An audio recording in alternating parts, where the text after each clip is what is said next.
오늘 원래는 지난주에 광고를 하고 했던 것처럼 선교사님이 오시기로 이렇게 되어 있었잖아요. 다 기억하시죠? 예, 그래서 박권서 선교사님이 오시기로 되어 있는데 이번 주 목요일 날 원래 출국이에요. 목요일 날 출국인데 이전부터 약속을 해서 이렇게 이번 주에 오시기로 했는데 이 캄보디아로 지금 출국을 해야 되는데 요즘 이 출국에 아주 굉장히 이 방역에 굉장히 지금 타이트하게 모든 것이 되어가지고 이번 목요일 날 출국을 하는데 이틀 전에 코로나 검사의 결과를 가져와야 돼요. 그래서 그것이 이제 대사관에서 확인이 되고 여권과 함께 그게 돼야 입국이 되고, 또 입국하면 다 되는 게 아니라 입국에서 또 2주간 자가격리를 또 해야 됩니다. 그 자가격리도 자부담으로 다 이렇게 해야 되는 아주 어려운 상황이 발생을 해서 지금 꼼짝을 하지 못하게 돼 있습니다. 지금 그래서 피치 못하게 이렇게 못 오시게 될 상황이 됐습니다. 그래서 오고 가고 이제 그럴 리는 없겠지만 또 만에 하나 또 접촉돼서 또 이제 되면 또 양성당이 나면 또 못 가고 이런 일들이 발생하기 때문에 일단 화요일 날 검사할 때까지는 스스로 지금 자가 격리 중에 이렇게 있습니다. 그래서 고민을 굉장히 많이 했어요. 내려와야 되느냐 안 와야 되느냐 몇 번을 통하고 전화하고 그래 이번에는 어쩔 수 없이 이렇게 다음의 기회에 또 오시는 걸로 하고, 대신 영상을 한 3, 4분 정도 이렇게 내가 보내달라 그랬어요. 여러분 앞으로 우리 선교부에서도 기도하고 또 해야 되니까 우리 교회에 이제 몇 번 오시기는 했어요. 그러나 또 여러분 모르는 분도 있을 것 같기도 하니까 영상으로 이렇게 한번 만나 뵙고 또 우리 함께 기도하면서 또 이번 주 오늘 오시기로 했는데 못 오시는 분 누군가 이렇게 한번 눈여겨보시고, 원래는 중국 설명해 되겠습니다. 중국에 이렇게 파송이 받아가지고 선교를 하셨는데 중국이 막혔어요. 지금 전혀 중국은 지금 활동이 안 됩니다. 근데 중국에 있는 이 사람들이 이 동남아시아, 그러니까 동남아시아가 내내 다 중국 사람들이 많이 가지 않습니까? 거기에 이 목사님의 키웠던 제자들도 많이 가 있고 이래가지고 캄보디아의 중국인 선교에 지금 다시 한번 또 도전을 하게 됐습니다. 한번 영상을 준비됐습니까? 예, 영상을 한번 보시도록 하겠습니다. 할렐루야. 사랑하는 대구 광명교회 교우 여러분, 대단히 반갑습니다. 직접 찾아뵙고 인사드리는 것이 당연한 도리인데 이렇게 영상으로 인사드리게 되어서 죄송한 마음이 큽니다. 이 점 너그러이 양해해 주시기를 부탁드립니다. 저는 표성철 목사님과는 고려신학교 50회 동기입니다. 학교 졸업 후 교회를 개척하고 목회를 하다가 일찍이 중국 선교에 서원한 바가 있어서 2006년 9월에 중국 선교사로 파송을 받았습니다. 하나님께서 저에게 주신 사명은 중국교회 목회자들을 말씀으로 훈련시켜서 그분들이 담임하고 있는 교회가 하나님이 기뻐하시는 교회로 회복되는 것이었습니다. 이를 위해서 중국교회 성장연구소와 동북 목회대학을 설립을 해서 목회자 훈련사역, 신학교사역, 교회 개척사역과 문서번역 출판 보급사역을 미력 하나마 최선을 다해서 감당을 해왔습니다. 우리 표성철 담임 목사님께서도 직접 저의 선교 현장을 방문해 주셔서 목회자 교육에 힘써 주셨고, 또 매일 성경 큐티집을 발행하여 중국 교회와 성도들에게 보급하는 일에 여러분의 교회가 물질을 후원해 주심으로써 저의 사역에 큰 힘을 실어 주셨습니다. 이렇게 모든 일에 합력하여 선을 이루시는 하나님께서 분에 넘치는 사역에 큰 열매를 거두게 해 주셨습니다. 이 모든 것이 우리 표성철 담임 목사님과 광명교회 모든 성도님들의 지속적인 관심, 그리고 뜨거운 기도, 큰 희생의 섬김이 있었기에 가능한 일이었다라고 생각을 합니다. 이 점 다시 한번 중심으로 감사를 드립니다. 2021년 새해가 밝았습니다.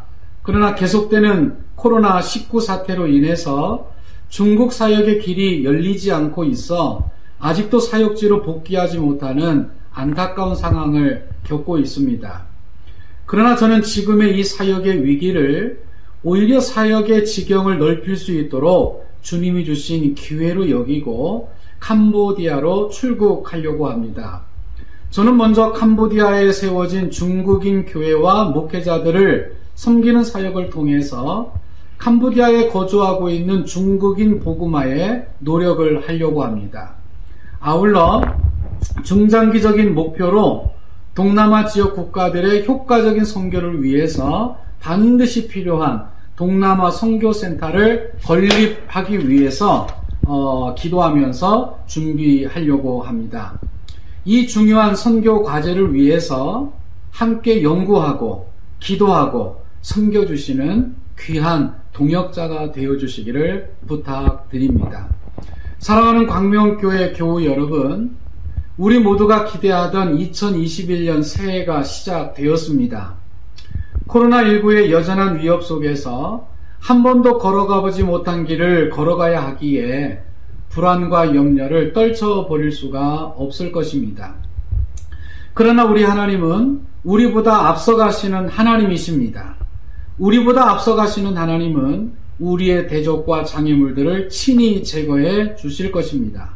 우리에게 필요한 모든 것을 예비해 놓으시고 우리가 믿음으로 나아오기를 기다리고 계십니다. 부디 믿음으로 여러분의 지경을 크게 확장시켜 나가는 복된 해가 되기를 축복합니다. 주님의 은혜와 평강이 광명교회와 모든 성도님들 가정에 충만하시기를 늘 기도하겠습니다. 아울러 바라고 도모하시는 모든 경영들이 주님의 도우심으로 크게 형통하시기를 주님의 이름으로 축복합니다. 감사합니다. 설교 잘 들었죠? 설교 하지 말까요? 네, 우리 박군서 선교사님인데 여러분 들리도록 제가 전달해 줄 테니까 박수 격려 한번 해주세요. 감사합니다. 지금 이 코로나 사태가 이 선교사님들에게 굉장히 위기인데 그 가운데 중국은 전혀 지금 길이 안 열립니다. 그래서 우리 박군서 선교사님이 앞서 말씀드린 것처럼 2006년도 제가 대구 오고 그 다음에 이제 중국 갔어요. 중국 가면서 이제 선교사로 이렇게 지금까지 아주 사역을 잘 해오셨는데, 그래서 저도 심양에 방문해서 또 그 목회 현장에 있는 분들을 만나봤거든요. 일주일 동안 이렇게 모여서 성경을 배우는 거예요. 성경을 배우는데 이렇게 가만히 보면 정말 시골 아저씨입니다. 시골 아저씨, 시골 아줌마. 정말 그래요. 여러분이 그 안에 있으면 여러분은 그야말로 이렇게 멋있는 분들이 없는 거예요. 시골 아저씨, 아줌마들인데 그분들이 교회를 각 지방마다 다 하고 있어요. 근데 이렇게 보면 그 한 분당 500명, 1000명, 어떤 분은 2000명, 뭐 그렇게 목회를 하는 거예요. 근데 이 중국의 목회 아주 핸디캡이 뭐냐면 하나님 말씀이 없어요. 책이 안 되는 겁니다. 배울 데가 없는 겁니다. 그러니까 뭔가 듣는 게 너무너무 저들은 갈급해 있어요. 그래서 저들은 이렇게 선교사님이 가르쳐주는 그러한 말씀과 그거를 토대로 해서 그 주간에 가서 또 말씀을 전하고 또 와가지고 또 배워서 또 전하고 이렇게 하는 겁니다. 그래서 일주일 동안 제가 그때 가가지고 우리 교회에 했던 룻기 강의를 했어요. 그런데 그분들이 얼마나 잘 듣는지 모릅니다. 그래서 가서 또 교회에서 막 적용하는 거예요. 그렇게 하고 있어요. 근데 중국에 지금 길이 막혔습니다. 지금 공안에 몇 번 불려갔다 왔어요. 이 선교사님도 공안에 몇 번 다 알아요. 선교사님도 다 알아요. 근데 모른 척하고 서로 이렇게 하다가 어느 임계점이 도달하면 당신 너무 지금 나대고 있습니다. 뭐 이렇게 되는 거죠. 그만 나대십시오. 뭐 이렇게 되는 거예요. 아니면 추방 당합니다. 근데 지금 다 막혔어요. 다 막혀가지고 나왔습니다. 나와서 계속 들어가려고 애를 쓰다가 못 들어가니까 선교사님들은 이렇게 선교지에 있다가 나와서 나와 있으면요 못 견뎌해요. 제가 몇 번 만났는데 늘 기도 부탁이 그겁니다. 빨리 좀 나가게 기도해달라고. 그럼 내가 밀어붙여서 가게 할 수도 없고 알겠다고 했는데 이제 방향을 틀어서 이제 중국에서 키웠던 제자들이 동남아로 막 내려가는 거예요. 자기들도 그 제자들도 교회가 안 되니까 또 자기 아는 사람들이 동남아에 거주하니까 가서 거기서 또 교회를 개척하는 거예요. 그래서 그 제자들이 캄보디아에 많이 갔는데 캄보디아에 가서 이제 그들과 함께 중국인 선교를 또 새로운 개척을 하려고 하는 겁니다. 그래서 이제 오기로 해서 우리 교회에 이제 약속을 했는데 못 오게 됐잖아요. 그래서 여러분 아까 말씀드린 것처럼 출국을 해가지고 그 증명서를 다 가지고 하면 그 캄보디아에서 2주간 격리를 자가격리를 해야 돼요. 2주간 자가격리를 할 때 그 비용을 다 개인 부담을 해야 됩니다. 그 개인 부담의 비용이 200만 원입니다. 2주간 200만 원이 들어요. 그걸 해야 되는 거예요. 좀 기가 막힌 일이죠. 누가 아무도 도와주지 않아요. 국가에서 대주지도 않고 뭐 2주간 자가격리는 필수적이고 그 비용은 각자 부담해라 이렇게 돼 있어요. 그래서 14일 날 출국을 하고 2주간 또 이렇게 하게 됐습니다. 여러분 우리 선교사님이 오늘 와서 설교를 한다고 생각하시고 또 자가격리를 하는데 또 비용도 많이 들고 하니까 여러분 또 선교사님 제가 전달을 할 테니까 여러분 우리 선교사님을 위해서 제가 오면 좀 이렇게 미리 여러분하고 상의를 해서 하려고 했는데 그게 안 됐으니까 여러분 또 선교사를 위해서 기도하시고 또 선교사님의 이런 여러 가지 선교적 환경에 도움이 될 수 있도록 또 여러분 헌금도 그렇게 해주시고 또 해서 우리 선교사님이 도움이 될 수 있도록 해주면 참 좋겠다 이렇게 생각합니다. 감사합니다. 자 오늘 말씀을 그래서 내가 대신 이렇게 준비를 했습니다. 사사기 7장 1절부터 8절인데 따라합시다. 기드온의 300명의 용사처럼 여러분 피타고라스라는 고대 학자를 잘 알 것입니다. 수리 철학자인데 수학에는 피타고라스 정리라고 하는 것도 이렇게 정리해 놓은 그런 분이죠. 그분이 예언을 했어요. 한 가지 많은 얘기를 했지만 예언 가운데 하나가 앞으로는 숫자가 모든 사회의 대세가 될 것이다. 숫자가 많은 것이 아무래도 수리학자니까 또 숫자가 지배적인 그러한 사회가 될 것이고 그리고 숫자가 신처럼 세상을 지배하게 될 것이다. 이렇게 예언을 고대학자인데도 불구하고 예언을 했습니다. 지금 가만히 보니까 그 예언이 딱 맞아요. 이 숫자가 신처럼 이렇게 모든 것을 세상을 지배하는 그런 시대가 되었습니다. 특별히 오늘 본문의 미디안과 이스라엘과의 전쟁에서 이 숫자에 관한 전쟁이 지금 나오고 있는데 지금 현대사회에 물질적 숫자가 누가 더 많으냐 누가 더 이 숫자적으로 더 높은 그런 위치에 있느냐 하는 이 숫자의 전쟁 속에서 많은 숫자를 확보하고 있는 사람들이 그 세상을 지배하는 것처럼 이 세상이 되고 있지 않습니까? 그런 이 세상을 우리가 바라보는 것이죠. 그래서 지금은 지극히 상식적이고 지극히 보편적인 그러한 이 숫자에 관한 그러한 세상을 우리가 살고 있는 겁니다. 그래서 뭐 컴퓨터도 그렇고 모든 것들이 이제 뭐 핸드폰마저도 뭐 처음에는 3G, 뭐 4G, 5G 뭐 해서 숫자가 높으면 높을수록 좋은 것으로 숫자가 많으면 좋은 것으로 이렇게 다 우리가 살아가고 있지 않습니까? 그런데 이런 상식적인 관점에서 볼 때 오늘 본문에 나타난 내용은 전혀 다른 내용을 우리가 볼 수 있어요. 숫자가 더 많아지는 것이 아니라 숫자가 지금 줄어들고 있는 것 아닙니까? 처음에 이스라엘 백성들이 이렇게 미디안과의 전쟁을 선포하는 가운데 군사를 모집했는데 단숨에 32,000명이 모였습니다. 대단한 거죠. 이스라엘 전역에서 32,000명이 모였어요. 미디안과의 전쟁을 선포하는 그동안에 미디안의 압제 속에서 얼마나 고통을 당했는데 그런데 기드온이 깃발을 높이 들면서 미디안과의 전쟁을 선포하니까 전역에서 32,000명이 모였습니다. 단숨에. 굉장한 일입니다. 대성공이지요. 그래서 이 대성공을 거둔 군사 모집을 지금 하고 있는데 그런데 하나님께서 뭐라고 말씀하면 이 숫자가 너무 많다 그러는 거예요. 전쟁은 숫자가 많으면 많을수록 좋은 것 아닙니까? 그런데 이 숫자가 너무 많다 하면서 하나님이 미디안과 싸우기가 두려운 사람들은 집으로 돌려보내라 하고 이렇게 말하니까 그 가운데 22,000명이 돌아가 버렸어요. 그러니까 32,000명 모일 때 22,000명이 돌아갔으니까 10,000명이 남은 거죠. 10,000명이 남았습니다.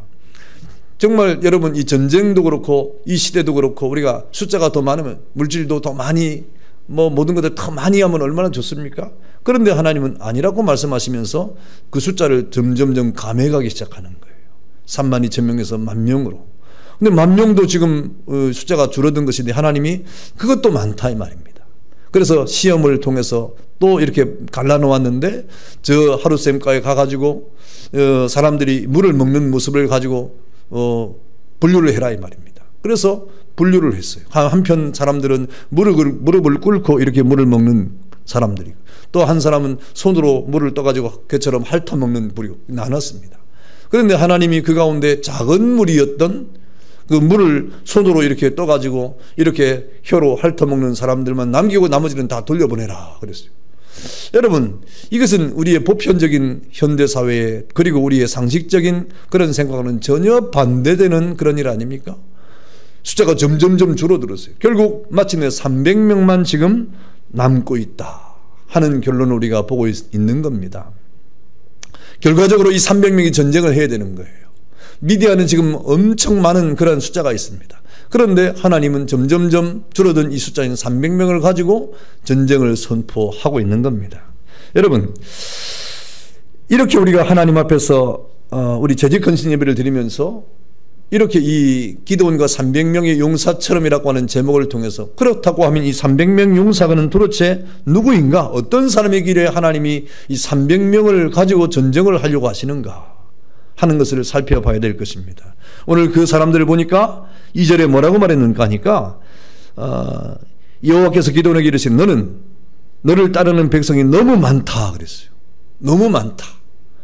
그러니까 내가 그들의 손에 미디안 사람들을 넘겨주지 아니하리니 이는 이스라엘이 나를 거스려 스스로 자랑하기를 내 손이 나를 구원했다 할까 함이라 그랬습니다. 이 절에서 우리가 주목해야 될 단어는 뭐냐면 스스로 자랑하기를 이란 말이에요. 자랑이란 말이 나오고 있습니다.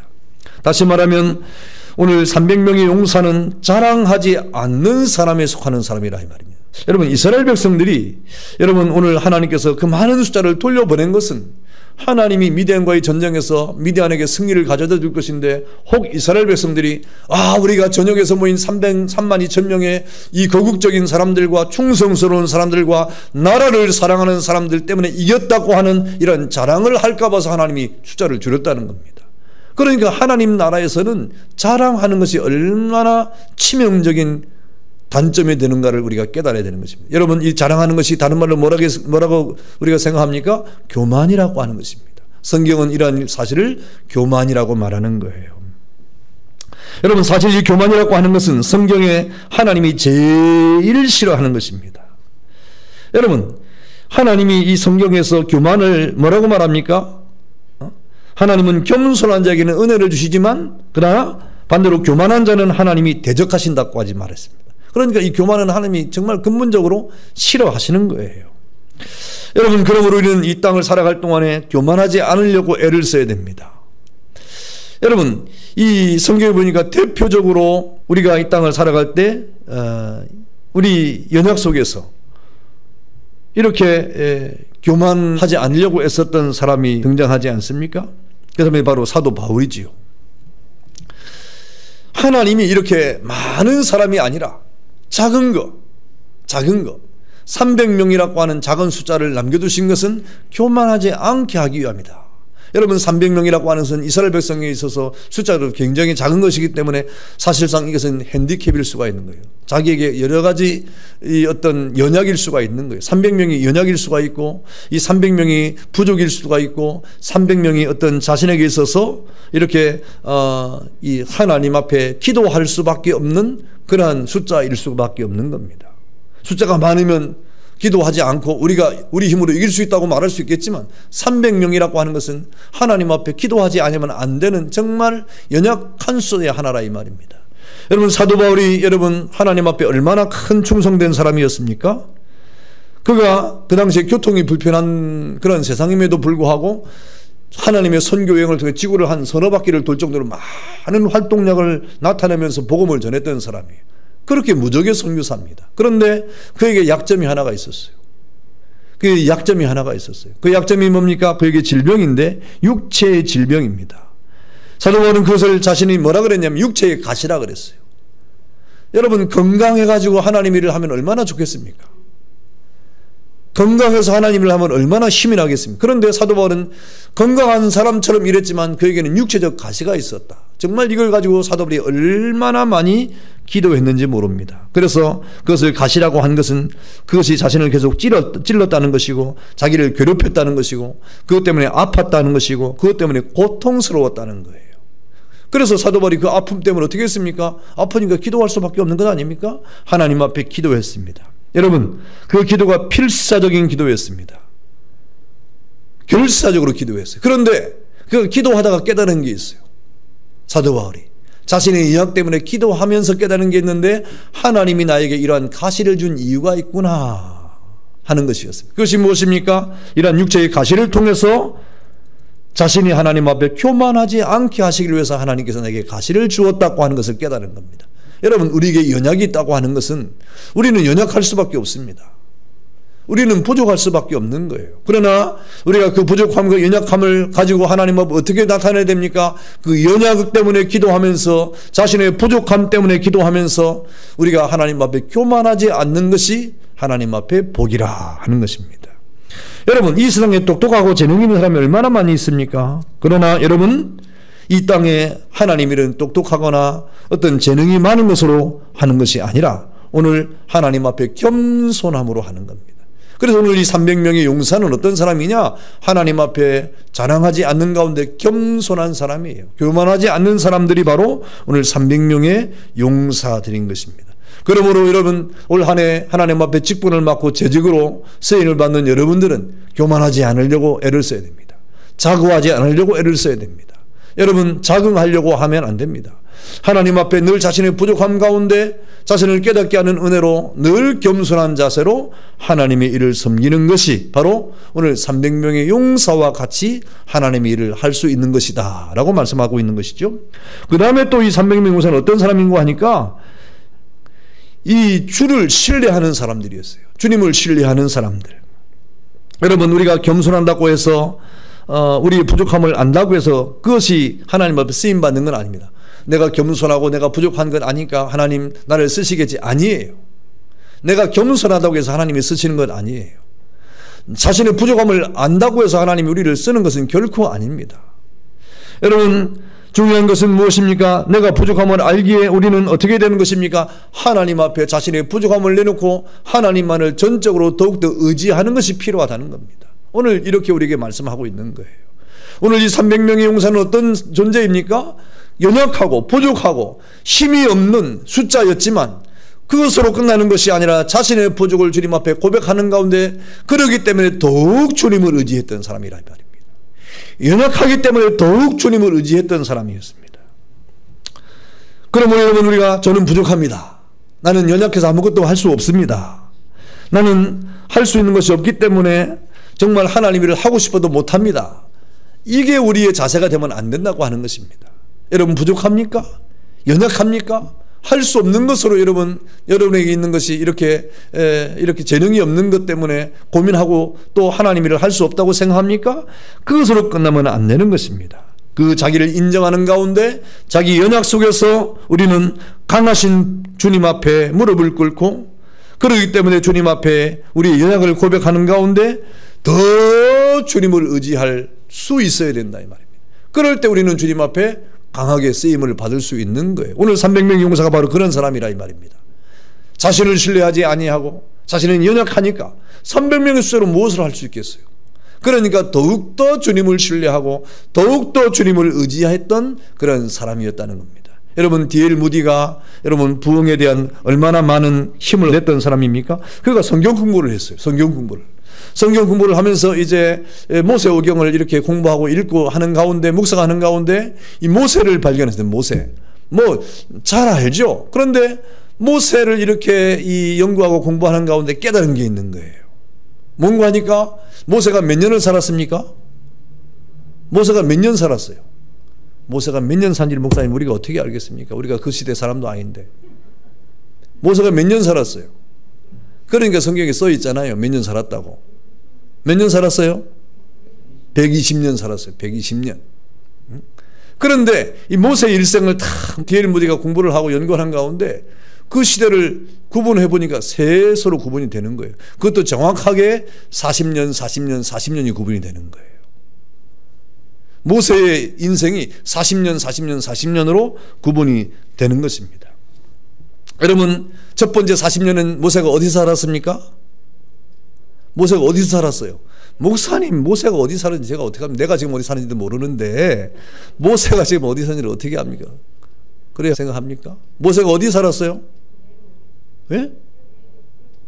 아유, 내가 애굽 사는 걸 물어보겠어요? 그렇지요.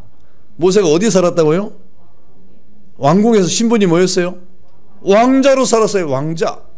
모세의 전반기 초기 40년은 왕자로 살은 거예요. 왕자로. 여러분, 그때 모세는 어떻겠습니까? 한마디로 자기가 굉장한 사람인 줄 아는 거예요.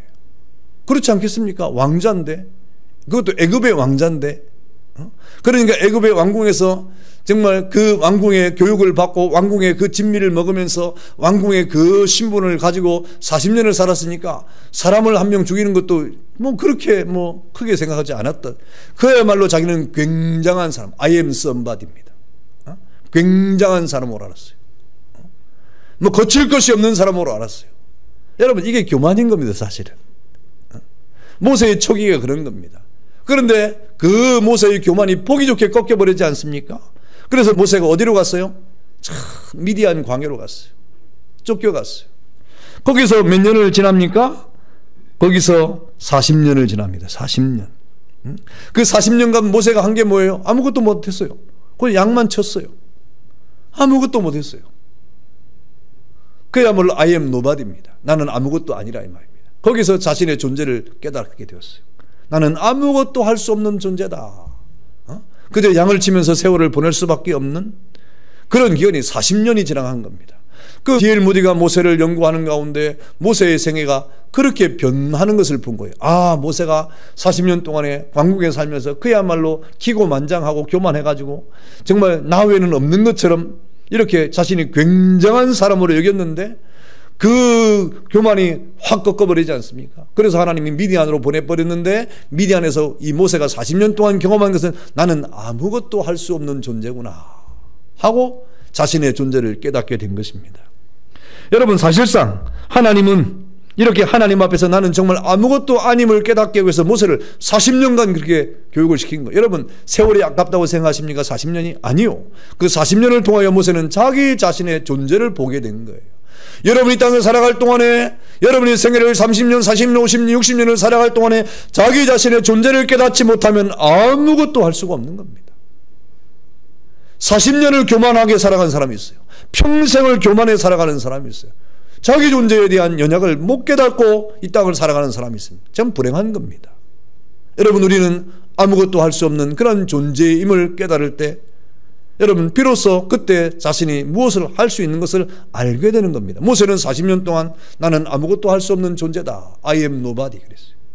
그래가지고 자신의 존재에 대한 그 깊은 그런 사색을 하는 세월을 40년을 보낸 겁니다.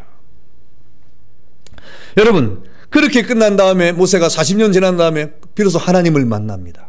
호렙산에서 가시떨기 나무에 하나님이 임재하시는 가운데 그 모세 앞에 나타난 하나님이 모세에게 이제 명령을 또 이제 하게, 모세야, 이제 40년 지났는데 모세야, 너는 지금 이제 일어나가지고 애굽에 가라. 갑자기 하나님이 말씀하십니다.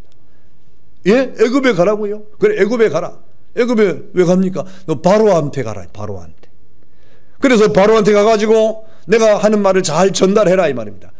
하나님의 백성, 이스라엘 백성, 내 백성을 애굽에서 내보내라고 말해라.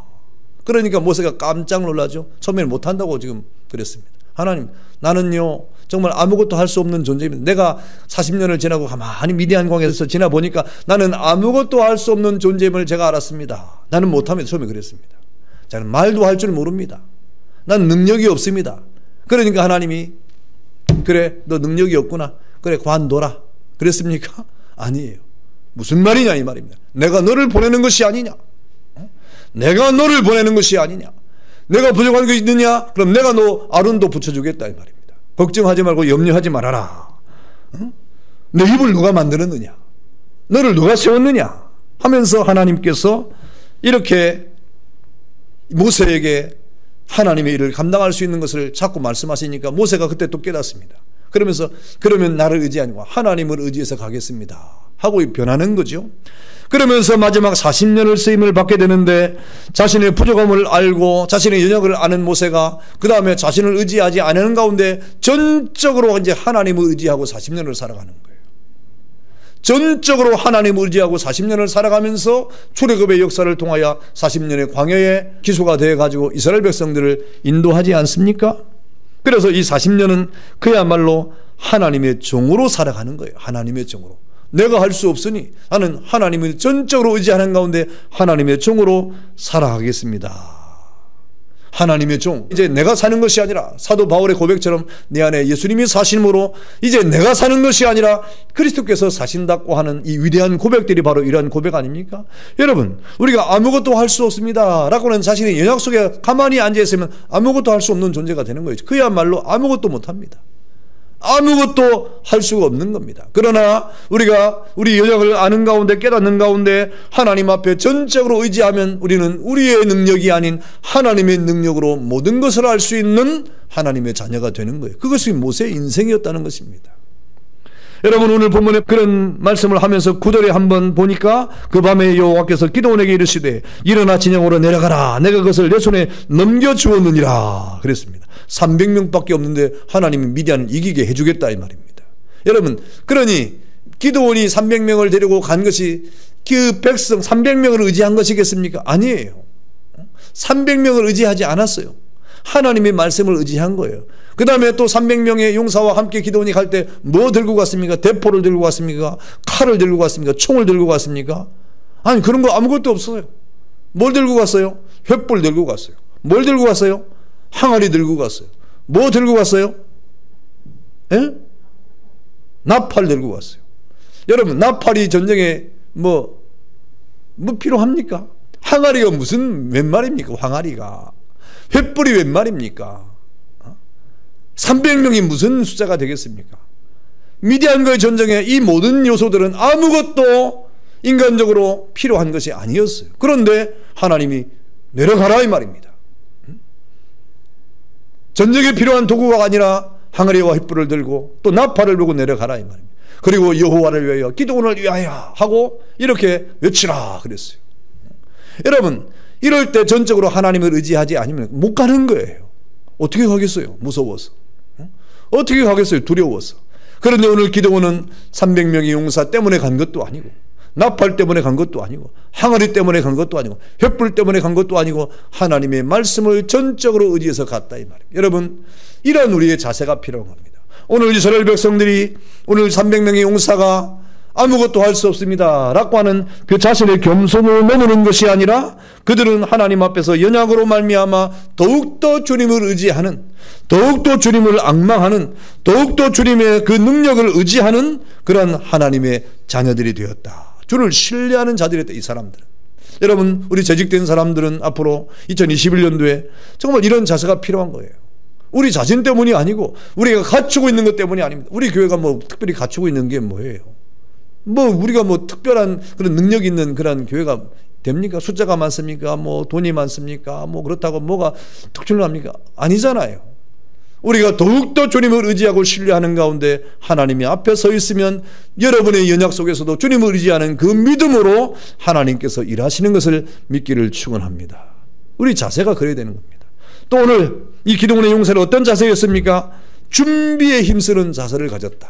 여러분, 오늘 5절과 6절에 그것을 알 수 있는데, 여러분, 오늘 이 5절과 6절에 어떤 내용입니까? 오늘 보니까 백성들이 이제 하나님 앞에 시험을 하나 받습니다.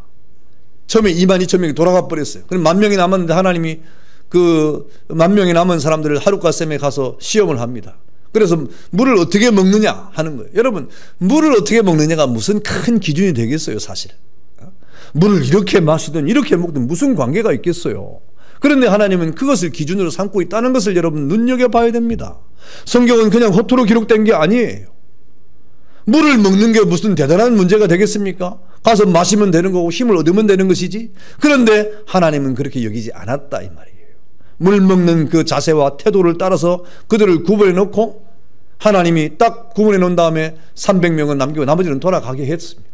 여러분, 거기에 나타난 기준의 내용이 뭡니까? 여러분, 10,000명 가운데 7,700명은 어떻게 했습니까? 가서 무릎을 꿇고 이렇게 먹었다는 것이죠. 그 다음에 300명은 어떻게 했습니까? 손으로 그 물을 떠가지고 이렇게 혀로 핥아먹었다 이 말입니다. 그것이 왜 저들에게 아주 중대한 기준이 되는 것입니까? 아주 하찮은 것 같지만, 아주 아무것도 아닌 것 같지만 그 물을 먹는 그 태도를 보시고 하나님은 그 사람의 마음의 중심을 지금 보고 있는 거예요. 여러분, 다시 말하면 지금 어떤 때입니까? 지금 전쟁을 선포한 때 아닙니까? 지금 미디안이 앞에 있어요. 그리고 이스라엘 백성들이 전역에서 군사가 모집돼 가지고 이렇게 전쟁의 전열을 준비하고 있는 겁니다. 그리고 22,000명이 돌아갔습니다. 10,000명이 남았습니다. 근데 하나님이 또 시험을 합니다. 그런 가운데 이 300명은 이 전쟁이라고 하는 상황을 인식을 하고 있는 거예요. 적군이 앞에 있다 이 말입니다. 비상시국이라 이 말입니다.